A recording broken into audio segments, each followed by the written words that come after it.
제주도는 지리상 화산 안반지대로 비가 오면 거의 대부분이 땅으로 흡수가 됩니다. 그래서 200~300mm의 비도 별거 아닐 때가 많죠. 그런데 땅에 흡수 안되고 하천으로 해서 바다까지 내려가기도 하는데, 하천에 물이 불어났다가 조금씩 말라가면서 상류에 여러 연못들이 생기는데, 이를 제주도 방언으로 소라고 합니다. 해방 이전까지의 제주도 사람들은 이 소를 식수원으로 했습니다. 그중 제주시 도평동에 있는 검은소라는 곳이 있습니다. 이곳이 검은소라는 이유는 소의 수심이 깊고 검게 보이기 때문인데, 그 이유인지 마을 사람들은 이곳을 가기 꺼려합니다. 옛날부터 사람들이 많이 빠져 죽었다는 이야기도 많습니다. 이 이야기는 저희 작은 아버지와 당시 중학교 1학년이던 제가 직접 겪었던 일로, 실제로 제가 빙의가 되어 죽을 뻔한 이야기입니다. 지금은 탈곡기와 보리를 익혀주는 곳이 많지만, 옛날에는 아스팔트 위에 깔아서 햇빛에 말렸는데, 이 작업을 하면 상의가 축축히 젖었습니다. 그럴 때면 작은 아버지와 전 인근 하천의 소를 찾아 멱을 감곤 했는데, 하루는 인근의 소를 찾다가 검은 소 하류 부근에서 멱을 감는데, 작은 아버지가 한눈을 판 사이에 제가 없어졌다고 합니다. 저도 멱을 감던 기억은 나는데, 나중에 정신을 차려보니 검은 소 앞까지 갔던 것입니다. 작은 아버지도 한참을 찾다가 저를 발견을 했는데, 처음에는 깜짝 놀랐다고 합니다. 제가 눈을 뒤집고 돌아봤다는데 전 기억이 없었습니다.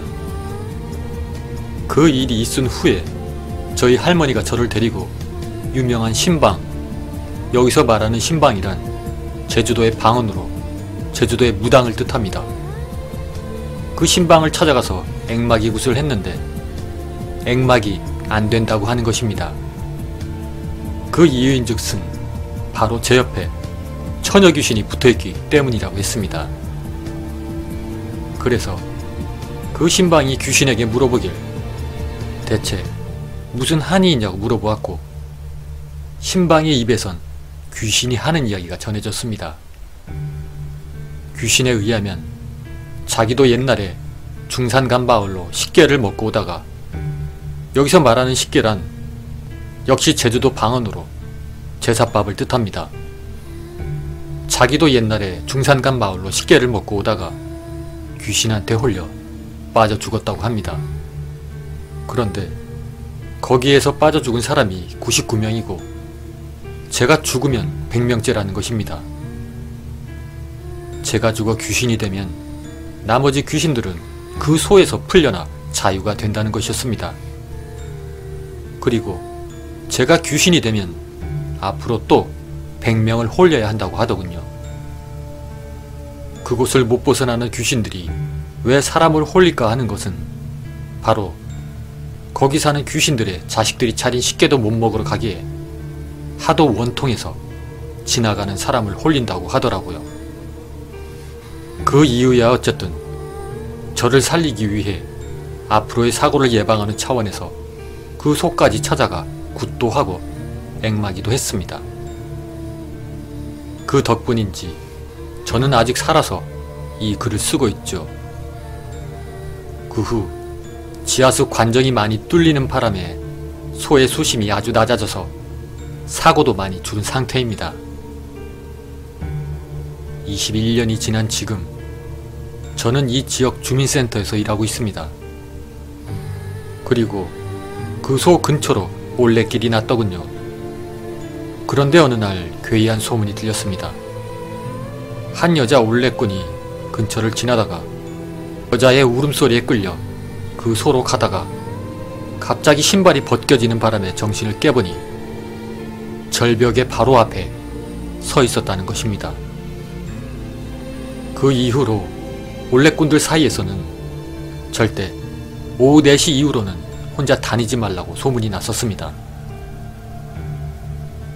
앞서 말씀드린 대로 저는 경험자였기에 그 진상을 파악하고자 그곳으로 가서 사진을 찍었습니다.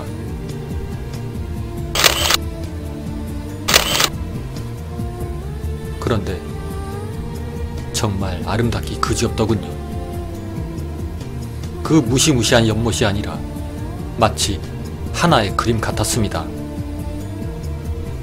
이제 와서 생각을 해보니 공포란 건 어둡고 으스스한 곳보다는 사람의 정신을 혼미하게 할 정도로 아름다운 것이 때론 더 치명적으로 다가올 수 있다는 겁니다. 그리고 아직도 저녁 늦게 그곳을 지나면 귀신의 울음소리가 들린다고들 합니다.